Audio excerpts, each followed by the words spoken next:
guys. I look a hot mess right now. Don't worry about that.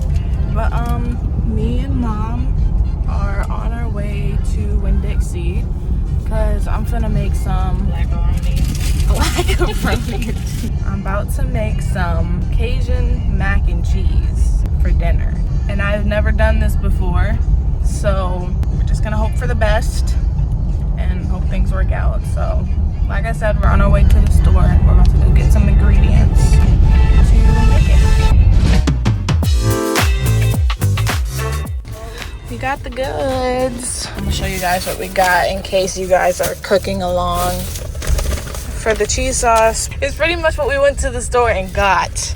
So we got some Colby Jack shredded cheese, 2 of these 16-ounce heavy whipping cream cartons, unsalted stick butter, some Velveeta cheese, 2 packs of seashell macaroni. You don't have to use this exact type of noodle, but like you can use whatever kind you want, but this is the one we're gonna use. And for our meats, we have some crawfish tail meat and some shrimp.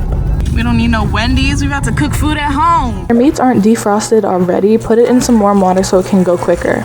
Then you want to take some water, put it into a pot and add a bit of salt so you can start up on your noodles.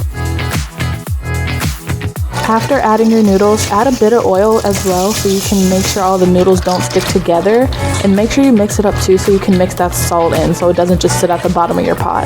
And listen, don't be like me and start adding seasoning to frozen shrimp, because trust me, the seasoning will not stick all the way like how you want it to. The seasonings that I added was some Tony Chachere's garlic powder and onion powder.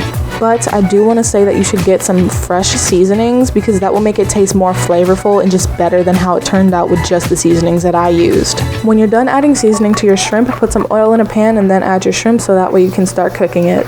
Once again, my shrimp was still frozen, that's why it looks so watery. Make sure to check on your noodles so they don't end up overcooking. Start off on our cheese sauce. I do feel like 2 cartons of heavy whipping cream was too much, but if you like more sauce, then you do you. I also learned that maybe half a stick of butter is better than a whole one because it does end up very greasy when you cook it. If you stuck with both cartons of heavy whipping cream, add more cheese. I only did 1/3 of the Velveeta, but add more to make it more creamy. I ended up adding a bit more Tony's and onion powder to my sauce to give it a bit more seasoning. After letting your sauce cook for a little bit, start adding some of your meats, but don't add all of it so that way you can top off the pasta with a bit more.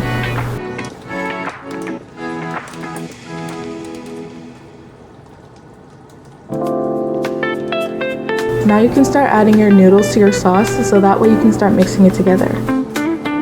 Once you're done mixing, you can start adding your pasta to an oven-safe dish. And listen, girl, this recipe makes so much noodles. I'm telling you, I had to get another dish for it. Like, since it makes so much, you can probably like save the rest for later, donate it to family, donate to people in need, something. Just know this pasta is a lot. You're gonna have dinner for like a week, maybe more if you save it enough. But anyways, now that your pasta's in a dish, you can start adding the meats you left from earlier and some cheese to top it off, so when you put it in the oven, you give it that nice, crispy, stretchy cheese at the top. You also want to make sure your oven is set to a broil. If you look close enough, you can see what I'm talking about. All those bubbles, it's a lot of grease on top of the pasta because cheese and butter makes that kind of grease. So when you add a lot mixed together, it's really greasy. Alright, for the macaroni and cheese. Now see, when I tell you I was scared to try this, look at my face. Look, I was not pleased. And I will say I wasn't displeased with the dish itself. I was just disappointed with how it tasted, only because of the amount of different things I added. It could have been better ratios. That's why I'm doing a voiceover, so I can give pointers along the way as well, so you guys don't make the same mistakes that I did. Anyways, I hope you guys like this recipe. If you end up using it and make a video about it, please either tag me in it or use the hashtag learningwithlannah, because I would love to see how it turned out for you. I would consider this episode a success because, like I said, the meal was actually pretty good. It's just a few things that I could have tweaked. Anyways, it is now coming closer to that time of the video. If you've gotten to this point, comment the croissant emoji.